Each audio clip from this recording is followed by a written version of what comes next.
अचिंत्या व्यक्त रूपाय निर्गुणाय गुणात्मने समस्त जगदाधार मूर्तये ब्रह्मणे नमः। नीलाचल निवासाय नित्याय परमात्मने बलभद्र सुभद्राभ्यां जगन्नाथाय ते नमः। कक्षा में सभी का स्वागत है। पहले हम लोग श्लोक आवृत्ति कर लेते हैं, उसके बाद आगे के विषय चर्चा करेंगे। संख्या योगाः सप्त सप्तर्क्ष संस्थैरेकापायाद् वल्लकी नाम पाशम केदाराख्यः शूलयोग योगो युगं च गोलश्चान्यान् पूर्वमुक्तान् विहाय वीणायोगेनृतगीतप्रियोऽर्थी दाम्नित्यागे भूपतिश्चोपकार्ये पाशे भोगी सार्थसत्शीलबन्धो केदाराख्ये श्रीकृषिक्षेत्रयुक्तः शूले हिंस्रः क्रोधशीलो दरिद्रः पाषाण्डे स्याद्द्रव्यहीनो युगाख्ये निष्वः पापी म्लेच्छयुक्तः कुशिल्पे गोले जातश्चालशो अल्पायुरेव ओजेश्वरकेन्दुलग्नान्यजिनिधि विपुमान् चिन्महाभाग्ययोगः स्त्रीणां तद्व्यत्ते स्यात् शशिनि सुरगुरो केन्द्रगे केसरीति जीवां त्याष्टारिशंस्थे शशिनि तु शकटः केन्द्रगे नास्ति लग्नात् चन्द्रे केन्द्रादिगेऽर्कात् दधमसमवरिष्ठाख्ययोगाः प्रसिद्धाः महाभाग्ये जातः सकलनयनानन्दजनको वदान्यो विख्यातः क्षितिपतिरशीत्यायुरमलो बधूनां योगेऽस्मिन् सति धनसुमाङ्गल्यसहिता चिरं पुत्रैः पौत्रैः शुभमुपगता सा सुचरिता केशरी वरिपुवर्ग निहन्ता पौढवाक् सदसि राजसवृत्तिः दीर्घजीव्यति यशाः पटुबुद्धि तेजसा जयति केशरयोगे क्वचित् क्वचित् भाग्यपरिच्युतः सन् पुनः पुनः सर्वमुपैति भाग्यम् लोके प्रसिद्धो परिहार्यमन्तः शल्यं प्रपन्नः सकटेति दुःखी कष्टमध्यमवराह्वययोगो द्रव्यवाहनयशः सुखसम्पत् ज्ञानाधिविनयनैपुण विद्यात्यागभोगज फलान्यपि तद्वत् चन्द्राद्वा वसुमांस्तथोपचयगैर्लग्नात् समस्तैः शुभैः चन्द्राद्व्योम्न्यमलाह्वयः शुभखगैर्योगो भवे योगो विलग्नादपि जन्मे से सहिते विलग्नपतिना केन्द्रेऽधिमित्रक्षगे लग्नं पश्यति कश्चिदत्र बलवान् योगो भवेत् पुष्कलः योगो भवेत् पुष्कलः तिष्ठेयुः स्वगृहे सदा वसुमती द्रव्याण्यनल्पानपीन् क्ष्मेषाः स्यादमले धने सुतयशः सम्पद्युतो नीतिमान् श्रीमान् पुष्कलयोगजो नृपवरैः सम्मानितो विश्रुतः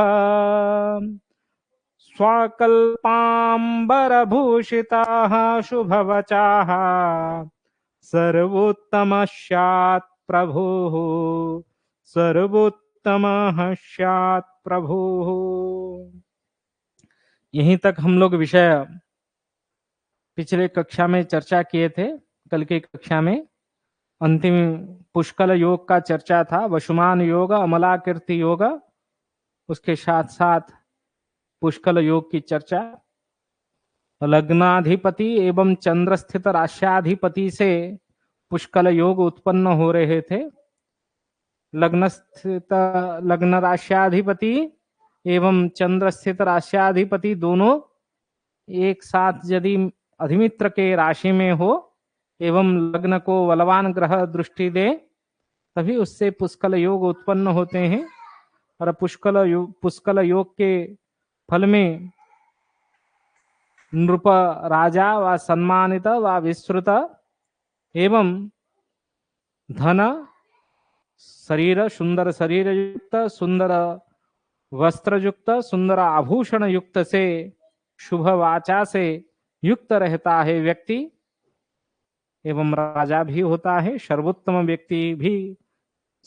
व्यक्ति के रूप में हम लोग उसको गिनती करते हैं, मतलब एक उत्तम व्यक्तित्व उसके पास भी होता है। मनसा कर्मणा वाचा तीनों में उसका एकाग्रता रहता है, जो कहता है वही करता है। उसके बाद आज रुचक, भद्रक, हंसक, मालव, शशक ये पंच महापुरुष योग के विषय में हम लोग सामान्य चिंतन करते हैं। जब योगों के विषय में चर्चा हम लोग करते हैं उसमें केंद्र संबंध सबसे प्रमुख संबंध रहता है और केंद्र में भी दशम संबंध हमेशा प्रत्येक भावों के लिए दशम संबंध हमेशा एक अशुभत्व का विचार हम लोग करते हैं लगभग, परंतु दशम संबंध भी शुभत्व का होता है। उसके चिंतन जब हम लोग करने लगेंगे उसमें हम लोगों को पंच महापुरुष योग, अमलाकीर्ति योग, इस प्रकार के कई सारे योग प्राप्त होंगे। अब अशुभत्व के केंद्र का अशुभत्व का चिंतन करेंगे तो उसमें हम लोगों को अधम योग भी, सूर्य से चंद्रमा यदि केंद्र में स्थित हो अधम योग उत्पन्न होते हैं, अधम योग का भी ज्ञान होगा। तो केंद्र संबंध प्रत्येक भावों के लिए, प्रत्येक ग्रहों के लिए एक केंद्र संबंध सबसे प्रमुख संबंध योगों में ग्रहण होता है। इसमें वही केंद्र संबंध की चर्चा है पंच महापुरुष योग में। जैसे पिछले कक्षा में हम लोग दशम संबंध की चर्चा कर रहे थे। यदि लग्न से दशम स्थान में शनि मंगल युति हो तो शनि भी स्थित हो अथवा मंगल स्थित हो अथवा शनि मंगल की युति हो व पाप ग्रहों की युति हो, उसका संपूर्ण प्रभाव लग्न के ऊपर रहता है। यदि एकादश भाव में किसी के जन्म कुंडली में शनि मंगल स्थित हो उसके धनस्थान के ऊपर, क्योंकि धन भाव से एकादश स्थान जो होता है वो दशम स्थान होता है। प्रत्येक भाव को यदि एक एक करके हम लोग लग्न मानेंगे उससे दशम संबंध सबसे प्रमुख संबंध रखता है। शुभ ग्रहों के प्रभाव से शुभत्व का भी फल प्राप्ति होती है, अशुभ ग्रहों के प्रभाव से अशुभत्व का भी फल प्राप्ति होती है। उसमें भी कई सारे सिद्धांत का एक साथ योगों के साथ साथ हम लोग फलादेश के लिए चिंतन करते हैं। उसी के साथ आज पंच महापुरुष योग हम थोड़ा सा सामान्य चर्चा कर लेते हैं। पंच महापुरुष योग में क्या कहते हैं? नारूचक, भद्रक, हंसक, मालवाः ससका इति पंच च कीर्तिताः स्वभवनोच्चगतेषु चतुष्टये क्षितिषुतादिषु तान् क्रमशो वदेत्। पंच महापुरुष योग 5 ग्रहों से उत्पन्न होते हैं। 5 ग्रह भौमादि पंचतारा ग्रह के रूप में हम लोग जानते हैं। भौमादि पंचतारा ग्रहों का जो प्रभाव है वह प्रमुख प्रभाव इसमें पंचतारा ग्रहों के द्वारा पंच महापुरुष योग उत्पन्न में मुख्य कारण होते हैं। रुचक भद्रक हंसक मालवाहा ससक इति पंच च कीर्तिताः। इसको कहने से ही हम लोगों को 5 शब्द गिनती में आते हैं। रुचक, भद्रक, हंसक, मालव, शशक। तो भौम आदि पंचतारा ग्रह कहने से मंगल, बुध, गुरु, शुक्र, शनि इनका गिनती होती है। तो मंगल के द्वारा, यदि मंगल के द्वारा रुचक, बुध के द्वारा प्राय हम लोग जानते होंगे, इसीलिए सामान्य रूप में मैं नोट करवा देता हूं। आप लोग जिसको पता नहीं है वो लिख लें, जिसको लगभग पता है, क्योंकि ये प्रसिद्ध योग है, प्रसिद्ध योग सबको पता रहता है। बुध के द्वारा भद्रक एवं बृहस्पति के द्वारा हंसक योग व हंस योग एवं शुक्र के द्वारा मालव व मालव्य योग कहते हैं, मालव्य भी कहते हैं कोई। शनि के द्वारा शशक योग उत्पन्न होते हैं। रुचक भद्रक हंसक मालवाः सशक इति पंचच कीर्तिताः। स्वभवन उच्च गतेषु चतुष्टये। चतुष्टये केंद्रे। चतुष्टय का अर्थ क्या है ना, केंद्र में स्वभवन मतलब स्वराशि में स्थित हो ग्रह, अथवा स्व उच्च राशि में स्वच्छ राशि में स्थित हो।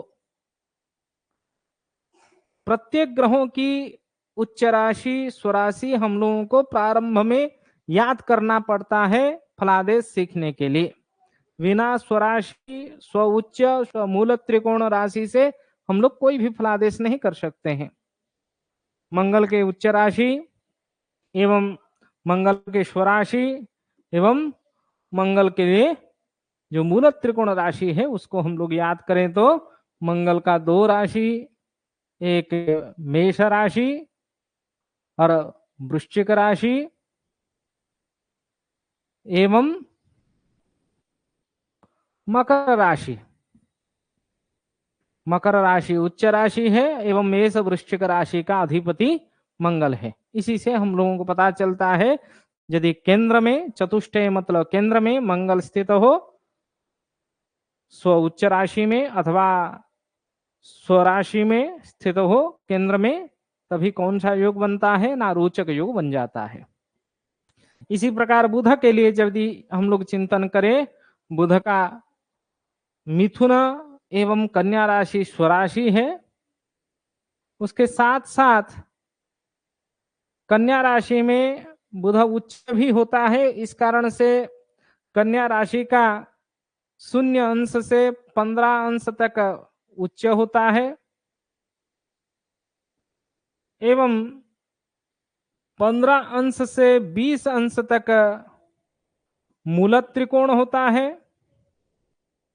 जिसको हम 75% बलवान का चर्चा करते हैं, एवं 20 अंश से 30 अंश तक स्वराशि का प्रभाव रहता है। इसीलिए उसी कन्या राशि में हम लोग क्या चिंतन करते हैं ना, कन्या राशि बुध के लिए प्रमुख राशि रहता है, उसी में वो स्वराशि भी होता है, उसी में मूल त्रिकोण भी होता है, उसमें उच्च भी होता है।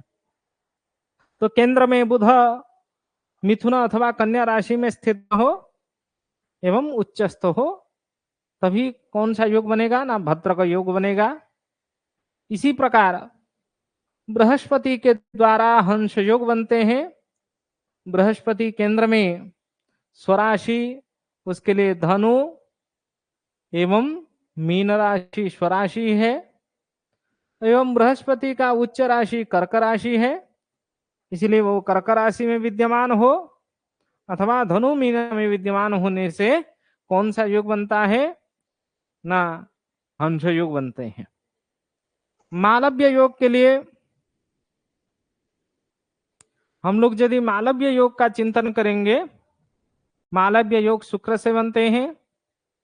शुक्र केंद्र में 1 4 7 10 केंद्र में शुक्र, शुक्र का स्वराशि जो है अपने राशि स्वगृह जो है वो वृष राशि एवं तुला राशि है। शुक्र का उच्च राशि मीन राशि है, इसीलिए यही तीनों में से किसी एक राशि में केंद्र में यदि शुक्र स्थित हो तभी कौन सा योग बनता है ना, मालव्य योग बनते हैं। उसके बाद शनि के लिए चिंतन करें तो शनि से शशक योग बनते हैं। शशक योग के लिए शनि का स्वराशि एवं उच्च राशि क्या है ना, शनि का स्वराशि है मकर एवं कुंभ राशि है। कुंभ राशि मकर राशि का अधिपति स्वामी शनि है एवं तुला राशि में शनि उच्च होता है। तो केंद्र में 1 4 7 10 केंद्र में शनि कुंभ मकर अथवा तुला राशि में विद्यमान हो तो शशक योग बनते हैं। तो इसीलिए श्लोक में कहते हैं रुचक भद्रक हंसक मालवाः सशका इति पंचच कीर्तिताः स्वभवन उच्च गतेषु चतुष्टये। स्वभवन मतलब अपने राशि में हो अथवा उच्च राशि में हो। चतुष्टये, चतुष्टय मतलब केंद्र में स्थित हो।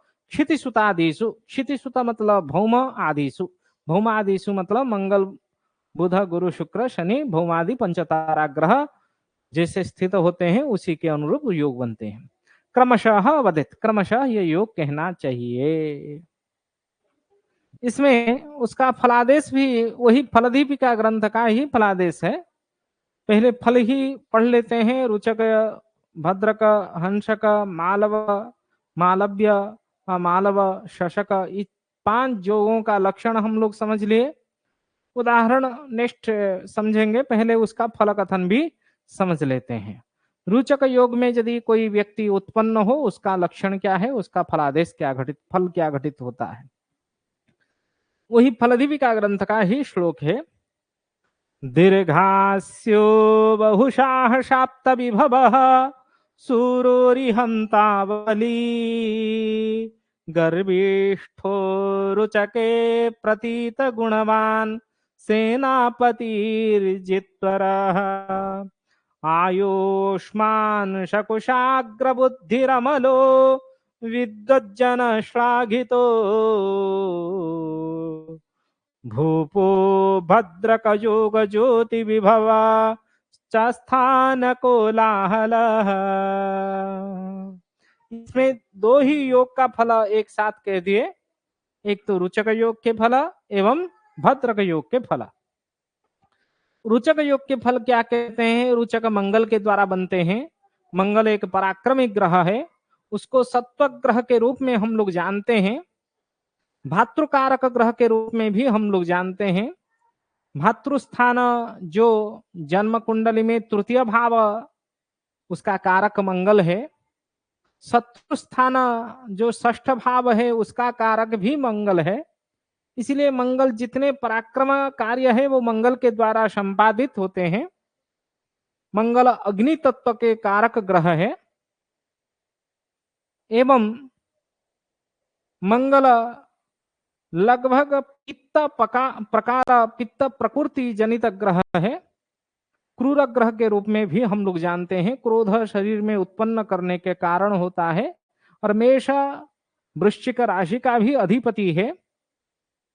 मकर राशि उसका उच्च राशि है। मकर राशि के 28 अंश में वो परम उच्च होते हैं। मेष वृश्चिक के बीच में से मेष राशि में उसका प्रभुत्व अधिक होता है। ये सारा जो चिंतन है मंगल का हम लोग इसमें भी लागू करेंगे इस नियम में। तो उसका जब फलादेश हम लोग देख रहे हैं, दीर्घाश्य, दीर्घ आश्य, आश्य मतलब मुख होता है। दीर्घ आश्य यस्य सह सह दीर्घाश्य, जिसका मुख दीर्घाकार हो, बड़ा मुख हो वाला बहुसाहसाप्त विभवः, बहुसाहस युक्त, साहस, क्योंकि जो बड़े बड़े कार्य को संपादित करते हैं, जो पारिश्रमिक कार्य है, मेहनत से जो कार्य संपादन होना चाहिए, वो बहुसाहस के द्वारा ही संपादित हो सकता है। तो बहुसाहस मंगल के द्वारा ही सृष्टि होता है, यदि केंद्र में मंगल रुचक योग उत्पन्न कर रहा हो। इसीलिए यहाँ लिखा हुआ है बहुसाहसाप्त विभवः। विभवः मतलब प्रभुत्व भी रहता है। सूरोरिहंतावली, सूरः वीरः, सूर मतलब वीर होगा, बलवान होगा। अरिहंता, अरि मतलब शत्रु का हंता, क्योंकि शत्रु भाव का कारक भी मंगल है। अरिहंता बली, बलशाली, सत्व वीर्य, शक्ति का कारक ग्रह हम लोग मंगल को जानते हैं। गर्विष्ठो, अहंकार को उत्पन्न करने वाला, क्योंकि जिसके पास शक्ति सामर्थ्य होता है वो अभिमानी ही होता है, अहंकारी होता है। इसलिए गर्विष्ठो, रुचके प्रतीत गुणवान, जो गुण होता है वो प्रतीत ही होता है। प्रतीत गुणवान सेनापतिर्जित्वरः, सेनापति के स्वरूप व सेनापति के कार्यदक्षता अथवा शासन करने के लिए दक्षता व प्रशासनिक दक्षता उसके पास रहता है। एवं जित्वरः, अनेक सारे विजय भी जित्वरः, विजय प्राप्ति कर लेता है वो। सामान्य फलादेश है। उसके बाद अधिक से अधिक हम लोग जितना सिद्धांत को चिंतन करेंगे फलादेश की ओर, उतना हमारा दिमाग भी खुलेगा, उसमें कोई संशय नहीं है। उसके बाद भद्रक योग में फल कहते हैं। भद्रक योग किससे घटती सृष्टि होता है ना, बुध से। हम लोग जानते हैं बुध गुप्त प्रेम को सृष्टि करता है। बुध एक वाणी कारक ग्रह है। बुध लिपिकार बनाता है, लेखक बनाता है। काव्य के रचना करने की जो प्रकृति होता है वो बुध के द्वारा प्राप्त होता है मनुष्य को। जो वकालत करते हैं, वाणी कार्य करते हैं, वकालत, सांबादिकता, समाचार लेखन के कार्य, काव्य लेखन, गद्य लेखन, लेखक कार्य, लिपिकार, अभिशाली कार्य, उनके कुंडली में निश्चित रूप में बुध बल युक्त रहता है। बुध के प्रभाव से वो व्यक्ति अपने कार्य को सटीक सुचारू रूप से संपादन करता है, क्योंकि वाणी कारक ग्रह बुध को व पंडित ग्रह के रूप में भी हम लोग जानते हैं। इसी के अनुसार यहां भी लिखा हुआ है आयुष्मान सकुशाग्र बुद्धिरमलो विद्वज्जन श्लाघितो। आयुष्मान, आयु युक्त होगा, आयुष्मान। कुशाग्र, स कुशाग्र बुद्धि अमल, कुशाग्र बुद्धि युक्त मतलब तीक्ष्ण बुद्धि से युक्त होता है। अमल परिष्कार, विद्वज्जन श्लाघित, विद्वज्जनों के द्वारा श्लाघित होने वाला, प्रशंसित होने वाला वो व्यक्ति होगा, क्योंकि अच्छा लेखक होगा, अच्छा वक्ता भी होगा, अच्छा वकालत करेगा तो वो प्रशंसित ही होगा। समाचार पत्र में सांबादिकता, अच्छे कार्य में सांबादिक, टीवी न्यूज में भी सांबादिकता करेगा तो अच्छा सांबादिक होगा तो प्रशंसित होगा। विद्वज्जन श्लाघितो। भूपः, राजा भी होता है। भद्र योगजः अति विभव, अति विभव, अति प्रभुत्व युक्त रहता है। च आस्थान कोलाहल, कोलाहल के स्थान में भी उसका स्थिति रहता है। ये बुध के लिए फलादेश है। उसके बाद हम लोग हंसे सद्भिरविष्टुता क्षितिपति,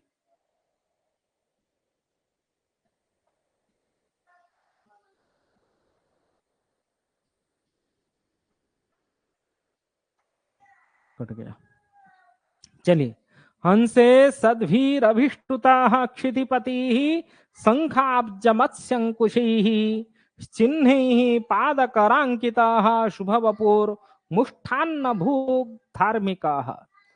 हंसे सद्भिरभिष्टुताः, हंस योग किससे उत्पन्न होते हैं ना, बृहस्पति के द्वारा। बृहस्पति के द्वारा हंस योग उत्पन्न होते हैं, और हंस योग से उत्पन्न व्यक्ति बृहस्पति से प्रभावी होने के कारण हम लोग जानते हैं बृहस्पति एक ज्ञान एवं सुख कारक ग्रह के रूप में हम लोग जानते हैं। ज्ञान प्रदायक ग्रह बृहस्पति है। स्वेद प्रदायक ग्रह भी बृहस्पति है। मिठाई खाने के लिए इच्छा होगी। हंसे सद भी सद व्यक्तियों के द्वारा अभिष्टुतः युक्त रहता है। क्षितिपति राजा भी होता है, क्योंकि सचिवत्व का गुण बृहस्पति के द्वारा सृष्टि होता है। मंत्रणा देने की जो प्रवृत्ति होती है वो बृहस्पति के द्वारा सृष्टि होता है। शंख, अब्ज, शंख, पद्म, मत्स्य, अंकुश इत्यादि जो राजयोग की जितने सारे चिन्ह होते हैं, यदि बृहस्पति केंद्र में, लग्न से केंद्र में उच्चस्थ हो अथवा स्वगृहस्थ हो, उसका उच्च राशि फिर से कह रहा हूं कर्क राशि, धनु एवं मीन राशि स्वगृही होता है। यदि इन्हीं में से किसी एक राशि में विद्यमान हो बृहस्पति, तभी केंद्र में हो, वहां निश्चित रूप में वो शुभ चिन्ह से युक्त होता है। जो राजयोग तुल्य शुभ चिन्ह है, शंख चिन्ह, पद्म चिन्ह, अंकुश चिन्ह, मत्स्य चिन्ह आदि से युक्त रहता है व्यक्ति। पाद पाद में हो सकता है, व हस्त में भी शुभ चिन्ह विद्यमान होते हैं। पाद करांकित शुभ वपु अच्छे सुंदर शरीर युक्त रहता है। मुष्टान्न मिष्टान्न व उत्तम अन्न को, माने अन्न द्वितीय भाव का हम लोग जानते हैं। भोजन जो स्थान होता है वो द्वितीय भाव, खाद्य में रुचि होती है, अधिक खाने की इच्छा भी होती है। भोजन भी मिष्टान्न भुक धार्मिक धार्मिक भी होता है। इसी प्रकार बृहस्पति का। उसके बाद नेक्स्ट शुक्र के लिए चिंतन क्या कहते हैं, उदाहरण समझेंगे, थोड़ा सा सारा समझ लें, उसके बाद नेक्स्ट में क्या करेंगे, उदाहरण के लिए जाएंगे। पुष्टांगो धृतिमान धनी सुतबधू भाग्यान्वितो वर्धनो मालव्ये सुखभुक् सुवाहन यशा विद्वान प्रसन्नेन्द्रियः। पुष्टांगो पुष्ट अंग, अंग पृष्ठ पृष्ठ अंग युक्त है। यदि शुक्र के द्वारा मालव्य योग में व्यक्ति युक्त हो, मतलब केंद्र में 1 4 7 10 केंद्र में लग्न से अथवा आगे कहेगा चंद्रमा से, दोनों से यदि शुक्र मालव्य योग से उत्पन्न हो रहा है, शुक्र जन्म जातक में शुक्र यदि स्वगृहस्थ अथवा उच्चस्थ हो केंद्र में, तभी मालव्य योग होगा। शुक्र के लिए वृष, तुला एवं मीन राशि, ये तीनों उत्तम राशि होता है। इन तीनों में से किसी एक राशि में बैठा हो। पुष्टांग पुष्ट पुष्ट अंग, धृतिमान बुद्धिमान भी होता है, धनी धनवान भी होता है, श्रुत वधु संतान कन्या पत्नी भाग्य से अन्वित होगा। सुत से अन्वित मतलब युक्त होगा, संतान संतति रहेंगे, पत्नी से भी युक्त होगा, भाग्य से भी युक्त होगा, मतलब सारे दाम्पत्य सुख भौतिक सुख उसको प्राप्त निश्चित रूप से होगा। मतलब शुक्र सभी कामनाओं को पूर्ति करेगा, क्योंकि शुक्र कामना कारक ग्रह भी है। इसी के अनुरूप यहाँ फलादेश लिख रहे हैं। भाग्यान्वितो वर्धनो, ये वृद्धि भी होगी। मालव्ये सुख भुख सुवाहन यशा, वाहन सुख भी होगा, शयन सुख भी होगा, भूमि सुख भी होगा, मकान का सुख भी होगा, सभी प्रकार के सुख भुख सुवाहन यशा विद्वान प्रसन्नेन्द्रिय, इंद्रियों से वो प्रसन्न होगा।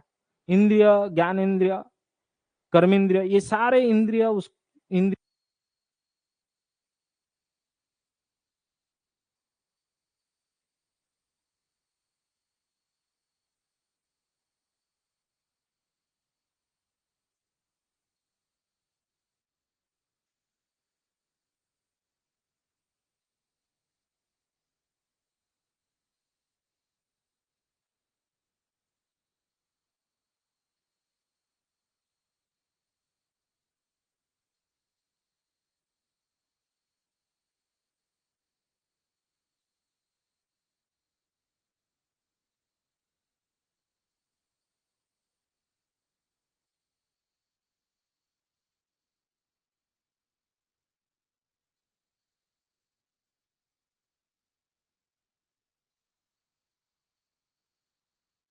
हरि हरिओम हरिओम। आवाज आ रही? आ रही है, ठीक है ठीक है। थोड़ी सी, चलिए।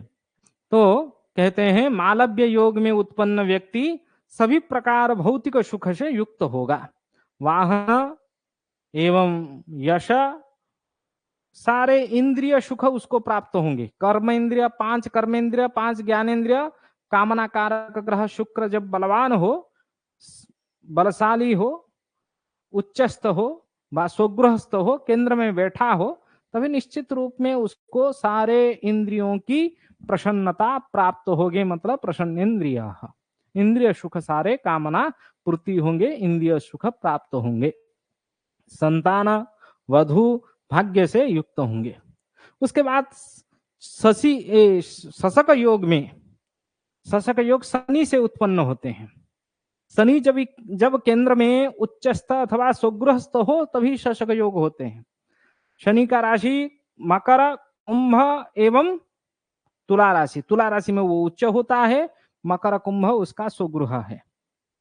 सस्तः सर्वजनीः सुभूत्य बलवान ग्रामाधिपो वा नृपो दुर्वृत्ताः शशयो गजोऽन्यवनिता वित्तान्वितः स्वख्यवान। ये शशक योग का फल है। सस्तः प्रशस्तः, सभी प्रशस्त होगा। सर्वजनी ही, सभी लोगों के द्वारा वो प्रशस्त होगा। सुभृत्य बलवान, क्योंकि भृत्य कारक ग्रह शनि है, उत्तम भृत्यों से युक्त होगा शनि यदि शशक योग उत्पन्न करवा रहा है जन्म कुंडली में। बलवान भी होगा। ग्रामाधिपो मतलब एक राजा। शुक्र बृहस्पति में हम लोग पता किए, यदि मालव्य योग अथवा हंस योग में उत्पन्न हो रहा है, वहां राजत्व का सुख प्राप्त हो रहा है। यह भी ग्राम का अधिप भी राजत्व का सुख है, परंतु एक एमएलए बनना अथवा एक गांव का मुखिया बनना, ये दोनों में कुछ ना कुछ तो फर्क होता है। ग्रामाधिपो यहाँ कहने से अल्पसंख्यक समूह का एक राजा भी होने का गुण उत्पन्न होगा यदि शनि से युक्त हो। दुख कारक ग्रह शनि, भृत्य कारक ग्रह शनि के कारण ग्रामाधिप अथवा नृप, यदि अधिक से अधिक शनि बलवान हो तभी राजा भी बना सकता है, अथवा नृप। दुर्वृत्त, दुर्वृत्ति मतलब उसका कर्म एक सुबुद्धि युक्त कर्म, एक कुबुद्धि युक्त कर्म दुर्वृत्त होगा, तीक्ष्ण बुद्धि युक्त होगा, लंपट भी हो सकता है, तो इसीलिए दुर्वृत्त उसको कहा जा सकता है। शशक ससयोगजः अन्य वनिता, अन्य स्त्रियों के प्रति वो आकृष्ट। वित्त अन्वित, धन से अन्वित भी होगा, सौख्यवान भी होगा, सुख भी प्राप्त करेगा। तो शनि का जो फलादेश है शशक योग से उत्पन्न, ये मिला जुला थोड़ा सा कुछ शुभत्व भी है, कुछ अशुभत्व का भी चर्चा यहाँ कर रहे हैं। परंतु अंतिम जो पद्य है वो 4 नंबर श्लोक का, ये 2 चरण ये सबसे महत्वपूर्ण है। लग्नेन्दोरपि योग पंचकमिदं साम्राज्य सिद्धि प्रदम ते स्वेकादिषु भाग्यवान नृपसमो राजा नृपेन्द्रोधिकः। लग्नेन्दो, ये दोनों जो पंच महापुरुष योग है, ये दोनों स्थान से हम लोग विचार कर सकते हैं। अमलाकृति योग लग्न से भी विचार किए, चंद्रमा से भी विचार किए। ये पंच महापुरुष योग को भी लग्न से अथवा चंद्रमा से केंद्र को देख के ही विचार करना है। अथवा लग्न से यदि केंद्र में 1 4 7 10 केंद्र में ये भौमादि पंचतारा ग्रह स्वगृह में अथवा उच्चस्थ हो, बलयुक्त हो, तभी यह योग बनेगा। रुचक भद्रक हंसक मालव्य शशक योग बनेगा, अथवा चंद्रमा से भी बनेगा पंच महापुरुष योग। रुचक भद्रक हंसक मालव्य शशक, ये पंच महापुरुष योग चंद्रमा से केंद्र में भी स्वगृही होने से अथवा उच्च में होने से भी बनेगा। लग्नेन्दोरपि योग पंचकमिदम साम्राज्य सिद्धि प्रदम। ये साम्राज्य सिद्धि को प्रदान करता है। कब? ना तेसु एकादिशु, एक से अधिक, एकादिशु बहुवचन प्रयोग किया गया है, अधिक योगों से युक्त होने से। यदि आप चिंतन कर लीजिए, उदाहरण तो अभी करेंगे, लग्न से 3 योग उत्पन्न हो रहा है और चंद्रमा से भी 2 योग उत्पन्न हो रहा है, मतलब कुल मिला के 5 योग, पंच महापुरुष योग में से 5 योग निश्चित रूप में वहां उत्पन्न हो रहा है। तभी निश्चित रूप में वहां भाग्यवान होगा, नृपशम अथवा राजा। जितना अधिक योग बनेगा उतना अधिक नृपेंद्र, उतना बड़ा राजा बनेगा, इस प्रकार के लक्षण में। तो चलिए उदाहरण देख लेते हैं। राजा नृपेन्द्रोधिक लग्नेन्दोरपि योग पंचकमिदम साम्राज्य सिद्धि प्रदम तेसु कादीषु भाग्यवान नृपशमो राजा नृपेन्द्रोधिक। ये इसमें बताया गया है, किसमें? फलदीपिका ग्रंथ में मंत्रेश्वर दैवज्ञ कहते हैं। परंतु इसमें मानसागरी ग्रंथ में, जब मानसागरी ग्रंथ हम लोग देखेंगे, उसमें जब पंचमहापुरुष योग का चर्चा किया गया है, उसमें कहते हैं ये सूर्य एवं चंद्रमा के साथ यदि पंचमहापुरुष योग एक साथ मिला के बनाते हैं, तभी वह योग संपूर्ण रूप में घटित नहीं होता है, उसका फल में कमी होती है, उतना शुभ फल प्राप्ति नहीं होता है। क्योंकि सूर्येण शाकम पंचतारा ग्रहाणम अस्तमनम विचार्यते, चंद्रेण शाकम समागमस्य विचारः। जब ग्रहयुक्त्याध्याय हम लोग पढ़े, उसमें हम लोगों को पता चला यदि पंचतारा मंगल बुध गुरु शुक्र शनि ये सूर्य के साथ मिलके बैठे हैं, तभी जितना भी बड़ा योग हो उतना घटित नहीं हो पाता है, क्योंकि ग्रह असंगत हो जाते हैं। सूर्य के निकटवर्ती होने के कारण उनका प्रभाव क्या होता है? डाउन हो जाता है। सूर्य का तेजियान किरण इतना होता है, वो दूसरे के किरण को दाब देता है।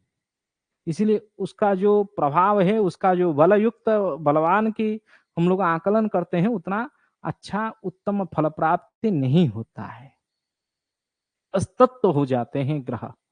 चंद्रमा के साथ ग्रहों का, पंचतारा मंगल बुध गुरु शुक्र शनि, पंचतारा ग्रहों का समागम का विचार किया जाता है। जब समागम हो जाए तभी भी पंचतारा ग्रहों का बलहानि होती है, अथवा उतना जो उनका प्रकृतिगत योगों का प्रभाव उसमें थोड़ा सा कम होना, विलय होना, हम लोग फलादेश में उसको घटित करवाते हैं व बताते हैं।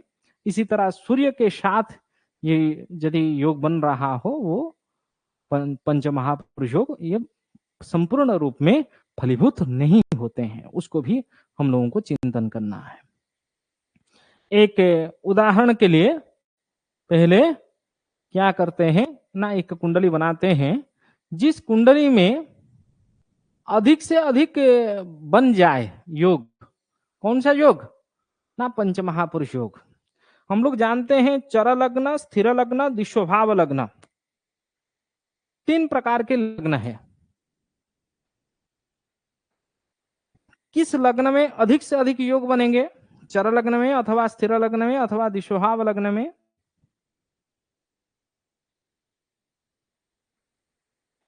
ये पंचतारा ग्रहों के द्वारा पंच महापुरुष योग आप दिमाग लगा के बता सकते हैं क्या?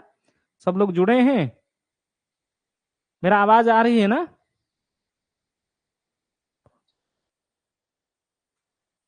हाँ, तो किस लग्न में चर स्थिर दिशोभाव में से कौन से लग्न में अधिक से अधिक योग बन सकते हैं? बता सकते हैं? मैं चर लग्न का बना के बताता हूं, देखिए आप लोग नहीं बताएं तो बता देते हैं। चर लग्न, कर्क लग्न चर लग्न है, 1 4 7 10 तो चर लग्न है।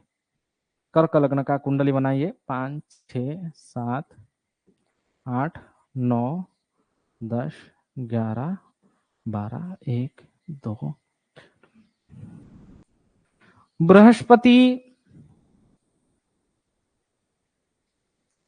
कर्क राशि में बैठे हो, मंगल बैठा हो मेष राशि में, शनि मकर में अथवा तुला में भी हो सकता है, और शुक्र बैठे हो तुला राशि में, एवं बुध स्थित हो कन्या राशि में,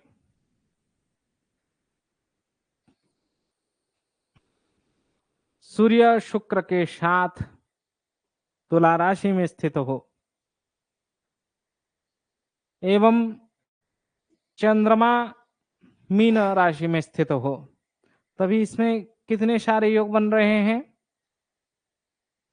पहले मंगल के द्वारा कौन सा योग बना, युरुचक योग बन गया, क्योंकि केंद्र में दशम स्थान में मंगल स्वगृही में भी है, अपने घर में भी बैठा है, रुचक योग बना रहा है। उसके साथ साथ मंगल यदि दशमे अंगारक जस्य सजाति कुलदीपक, कुलदीपक योग भी बनाता है, कुलदीपक योग भी बनाता है, उसको भी हम लोग पढ़ेंगे, लेकिन एक कुलदीपक योग भी है मंगल के द्वारा। बृहस्पति बुध का पहले चिंतन कर लेते हैं। चंद्रमा से सप्तम भाव में बुध क्या है, कन्या राशि में बैठा है। कन्या राशि उसके लिए स्वराशि भी होता है, मूल त्रिकोण भी होता है, उच्च राशि भी होता है। कन्या राशि में बुध बैठा है, इसका अर्थ क्या हुआ, कौन सा योग बना, भद्र का योग, भद्र का योग बन गया, रुचक भद्र का बन गया। उसके बाद बृहस्पति कर्क राशि में स्थित है, लग्न में। कर्क राशि में बृहस्पति स्थित होने से उच्च राशि का होता है। कौन सा राशि, उच्च राशि में, तभी इसमें कौन सा योग बनेगा, हंस का योग भी बन रहा है। और शुक्र के द्वारा, हाँ, बृहस्पति उच्चस्थ एवं केंद्र में रहने से भी कुलदीपक योग बनाते हैं, और शुक्र भी स्वगृही केंद्र में रहने से भी कुलदीपक योग बनाता है। लेकिन शुक्र को केंद्राधिपति दोष यहां लग रहा है, क्योंकि वो तुला राशि का अधिपति, केंद्र का अधिपति शुक्र है, इसलिए उसको शुक्र को केंद्राधिपति दोष का दोष भी लगता है। चलिए, शुक्र के द्वारा मालव्य योग भी उत्पन्न हो रहा है, परंतु सूर्य के साथ होने से वो मालव्य योग संपूर्ण रूप में मालव्य योग घटित नहीं होगा। आंशिक हम लोग कह सकते हैं इसको आंशिक मालव्य योग, क्योंकि सूर्येण शाकम ग्रहम अस्तमनम भवति, आंशिक मालव्य योग का प्रभाव है, संपूर्ण मालव्य योग का यहां प्रभाव नहीं है। शनि कहां बैठा है ना, मकर राशि में। मकर राशि में शनि केंद्र में बैठा है, अपने स्वराशि में बैठा है, इसलिए शशक योग बन रहा है। तो इस कुंडली में पांचों के पांच योग बनते हैं, चर लग्न है, इस कारण से बन सकते हैं। चंद्रमा से बृहस्पति यदि केंद्र में हो तभी गजकेसरी योग बनते हैं। चंद्रमा से यहाँ बृहस्पति केंद्र में है क्या, गजकेसरी का लक्षण हम लोग क्या पढ़े हैं, ठीक है। और दशमस्थ संबंध किस किस ग्रह का किसके साथ है, जैसे कर्म भाव की ऊपर दशम संबंध किसका है ना, शनि का है। कर्म भाव का दशम का संबंध,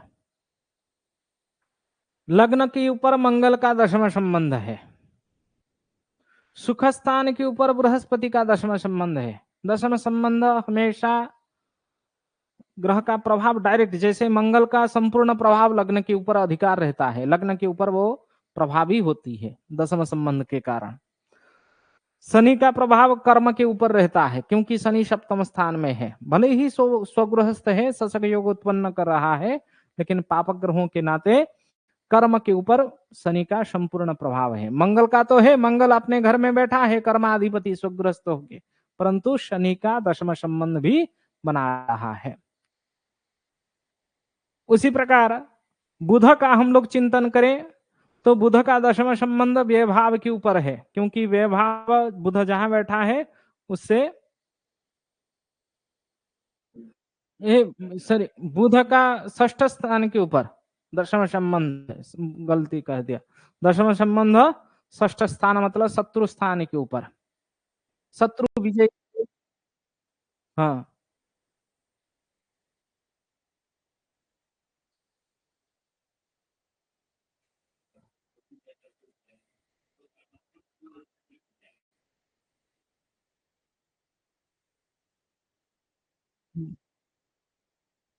हम्म।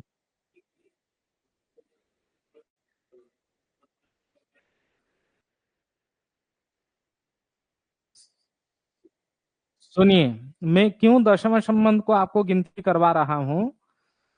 केवल मंगल होता तो मंगल का प्रभाव कुल दीपक भी होता, मंगल का दशम स्थिति, मंगल स्वगृह में बैठने से कर्म में वहां वृद्धि का विचार हम लोग कर लेते, परंतु शनि का प्रभाव होने से, शनि मंगल परस्पर में विपरीत होने के कारण शनि का दशम स्थिति प्रभाव कर्म स्थान के ऊपर होने से हम लोग क्या करेंगे, उसमें संपूर्ण फल में विसंगति को आगे जाके फलादेश में गिनती करेंगे।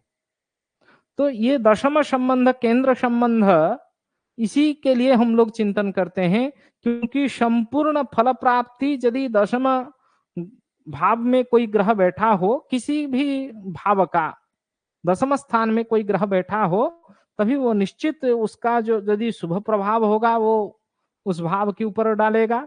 जैसे शनि का प्रभाव कर्म स्थान के ऊपर होगा, बुध का प्रभाव शत्रु स्थान के ऊपर होगा, बृहस्पति का प्रभाव सुख स्थान के ऊपर होगा, सूर्य शुक्र का प्रभाव दसम का प्रभाव सप्तम भाव के ऊपर होगा।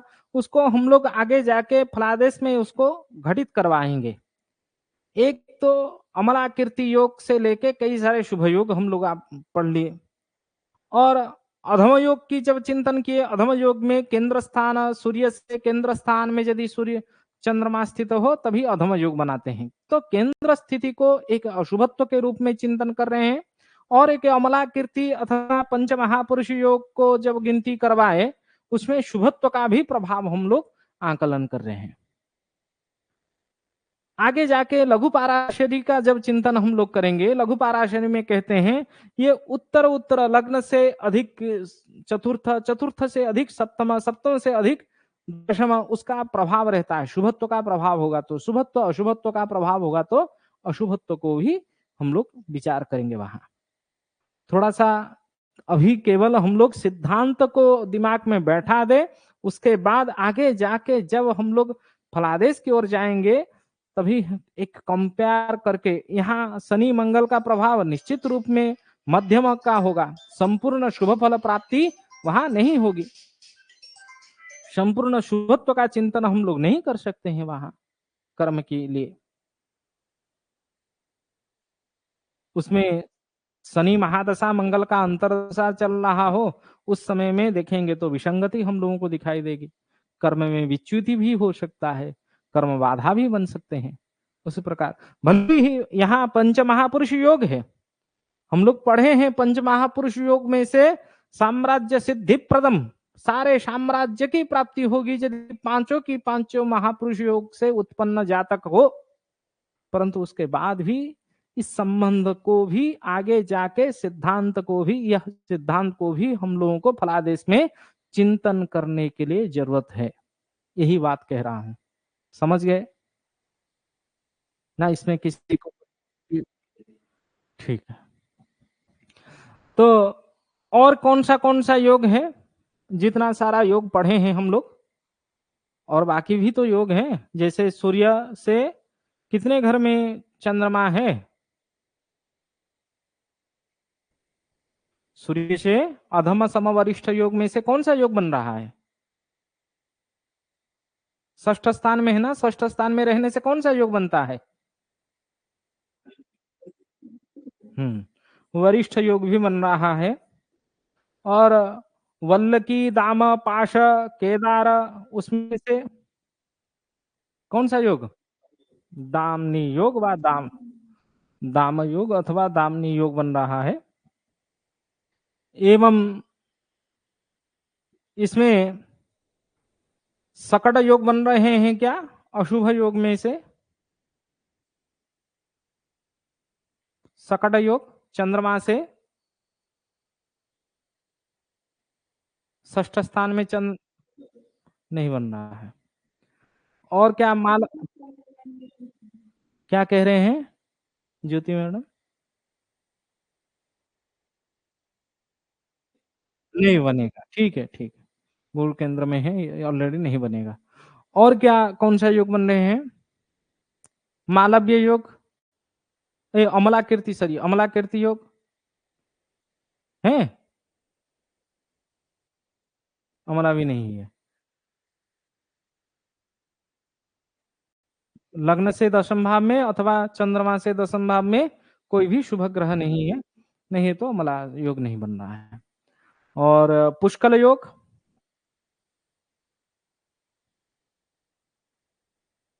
नहीं है, नहीं है, तुरंत कह देना है, नहीं है, पुष्कल योग नहीं है।